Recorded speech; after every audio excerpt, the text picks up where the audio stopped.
Hey everyone, this is Curloon, and today we're going to be taking a look at Heroic Sennarth, the Cold Breath from the Vault of the Incarnates raid in Dragonflight. Now keep in mind this is based on beta testing, and the fight might change a bit once it hits live servers. Make sure to hit the like, subscribe and bell thingy so you can stay up to date with all of my videos. I've added chapters to this video in case you want to skip around to specific parts. With that out of the way, let's get into the encounter. Sennarth is a multi-phase encounter in which you follow this big spider mama up a series of platforms before facing her face to face. Now, the big gimmick on this fight is an ability called Icy Ground, which makes patches of ice on the floor and causes players to slip and slide all over the place, making movement a bit harder during the encounter. Icy Ground comes from two different sources. The first one is from Sennarth herself. Periodically, she will cast Breath of Ice on the raid, which drops portals near where they're standing. The second source is the big ad that appears on every platform, the Frostbreath Arachnid, which has a frontal cone ability called Freezing Breath, which inflicts high amount of damage on the tank and creates Icy Ground. Now that we've covered the ice on the ground, let's get sticky with the webbing.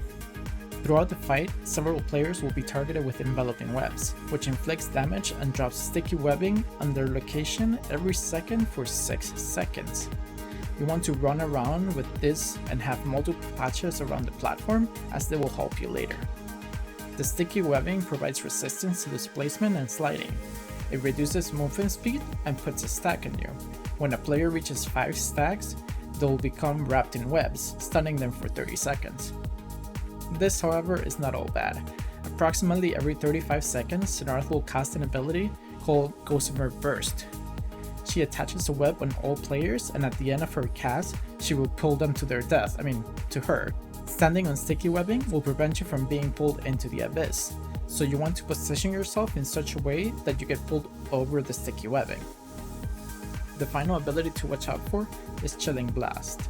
This puts a dot on players for 4 seconds, and it explodes when it's expired or removed, dealing a high amount of damage to all players within 4 yards with Frost Expulsion. So spread out when you see the circle around you.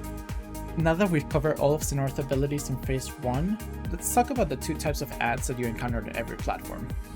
The first one is the Frostbreath Arachnid, which is the big spider with the frontal freezing breath, which we talked about earlier.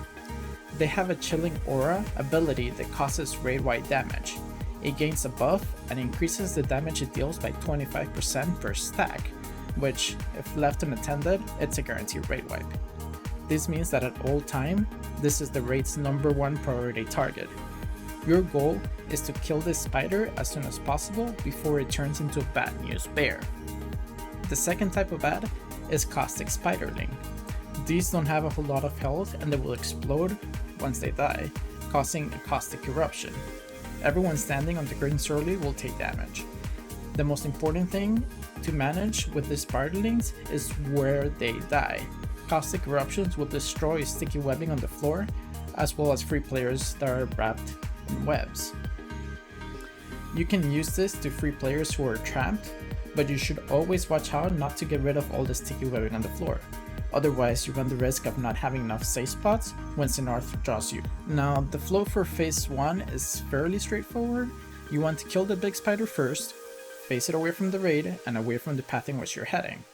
Players in Enveloping Webs should try to drop sticky webbing probably right behind melee by Sennarth. This would create a barrier so that when you get pulled in, it would always stop you before dying. Kite and kill the little ants away from the sticky webbing, spread out for Chilling Blast, and find a safe spot when Gossamer Burst is about to happen. During testing, this sequence happens twice per platform, followed by Sennarth climbing to the next platform. Know that as you're climbing the stairs, she would likely cast Chilling Blast and Gossamer Burst. When she's casting Gossamer Burst on the stairs, you can use the big rocks on the side to LOS and prevent you from falling. Once you get to the second platform, a new Frostbreath Arachnid will spawn near the stairs ahead of where you're going. Your tank needs to go, pick it up, and kite it back to the stairs near where you came from. Then it's just rinse and repeat until you reach the 4th and final platform. This is where Phase 2 starts. In this phase, Sennarth gains a new ability and changes a few of her existing one. The new ability is called Apex of Ice, which reduces the damage she takes by 99% and deals sticking rate damage. This ability can and should be interrupted as soon as possible. When it comes to modified ability, the first one with a change is Chilling Blast. After Frost Eruption happens, it will leave behind a Glacial Plume. These Glacial Plumes inflict damage and knock back players who come in contact with it. This will likely take most of the platform, so you want to make sure you're being smart about where you drop them. The second one is Suffocating Web, which replaces Enveloping Webs. Now, at the end of the 6 seconds, players targeted will be knocked back away from the boss, leaving a sticky webbing on the floor. However, nearby players will be wrapped in webs. You want to make sure that the first set of players do not get knocked off the platform. Subsequent players can probably use the sticky webbing to prevent the knockback. The last change is Gossamer Burst now becomes Repelling Burst. Rather than pulling players towards her, Sennarth will now push players away from her. So they should move closer or stand on sticky webbing to avoid falling off the platform. Phase 2 is likely where you want to use Bloodlust, as it's a race against time. Similar to the big ad, Sennarth gains an aura called Pervasive Cold, which causes the raid to take 10% more frost damage per tick, and it stacks until she dies. Additionally, Sennarth casts Permafrost on the lower platforms, which essentially make it so that you can't kite her down the stairs. And that's it, there you have it. Everything you need to know about Heroic Sennarth the Cold Breath in Vault of the Incarnates. Don't forget to check back for more raid guides, and have yourself a most glorious rest of your day. Bye!